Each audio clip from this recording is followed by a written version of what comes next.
Driving licence બનાવવાનું કૌભાંડ સામે આવ્યું છે। ગ્રામ વિસ્તારોના નિર્દોષ અને અભણ લોકોને નિશાન બનાવી ઠગાઈ કરવામાં આવી હોવાનો ખુલાસો થયો છે। પોલીસે આ મામલે મુખ્ય આરોપી કિશન નટુ સામૈયાને ઝડપી લઈ વધુ તપાસ હાથ ધરી છે। મળતી માહિતી મુજબ આરોપી કિશન નટુ સામૈયા લાંબા સમયથી કલ્યાણપુર તાલુકા સહિત આસપાસના ગ્રામ વિસ્તારોમાંથી સક્રિય હતો। તે લોકોને ઘરે બેઠા સરળતાથી ડ્રાઇવિંગ લાયસન્સ બનાવી આપવાની લાલચ આપતો અને તેના બદલામાં મોટી રકમ વસૂલ કરતો હતો। ખાસ કરીને ગરીબ અને અભણ લોકોને ટાર્ગેટ બનાવી તેઓને સાચા લાયસન્સની ખાતરી આપતો હતો।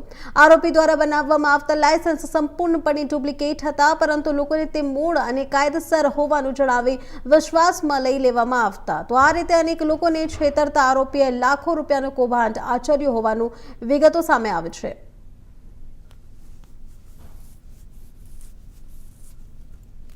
પોલીસ સ્ટેશન વિસ્તારમાં દેવભૂમિ દ્વારકાની એલસીબી ટીમ દ્વારા એક ઈસમને પકડવામાં આવેલ હતો, જેનું નામ કિશન નટવરલાલ ઉર્ફે નટુભાઈ સોમૈયા છે।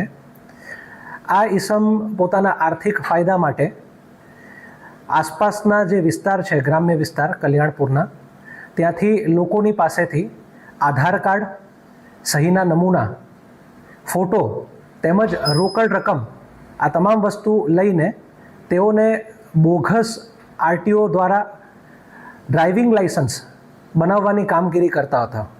આ વ્યક્તિની એમઓ આ પ્રમાણેની છે કે પોતે પોસ્ટ ઓફિસ સાથે લગત કામગીરીમાં જોડાયેલ છે અને આ કામગીરીમાં જોડાવાના કારણે તેઓ ઘણા બધા લોકો તથા વિસ્તારથી પરિચિત છે।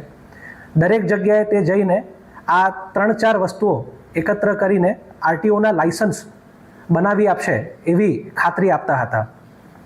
આ વસ્તુ ધ્યાને આવતા જ તેઓ ઉપર કલ્યાણપુર પોલીસ સ્ટેશનમાં લોકો તેમજ સરકારશ્રી સાથે ઠગાઈ તથા છેતરપિંડી આચરેલ હોય તે બાબતનો ગુનો દાખલ કરવામાં આવેલ છે। આ વ્યક્તિને જ્યારે પકડવામાં આવેલ છે ત્યારે તેની પાસેથી 12 નંગ બોગસ ડ્રાઇવિંગ લાયસન્સ કબજે કરવામાં આવ્યા છે, 5200 રૂપિયા રોકડા તેમજ મોબાઈલ ફોન અને મોપેડ કબજે કરવામાં આવ્યા છે। તપાસ દરમિયાન તેનો મોબાઈલ ફોન ચેક કરતા તેમાં 100થી પણ વધુ આ પ્રમાણેના બોગસ ડ્રાઇવિંગ લાયસન્સ તેના દ્વારા બનાવવામાં આવેલ છે એ વિગત સામે આવી છે। હાલ તેના રિમાન્ડ માટેની તજવીજ જારી છે અને તપાસમાં જેમ જેમ ખુલશે તે પ્રમાણેના આગળ અમે કાર્યવાહી કરીશું।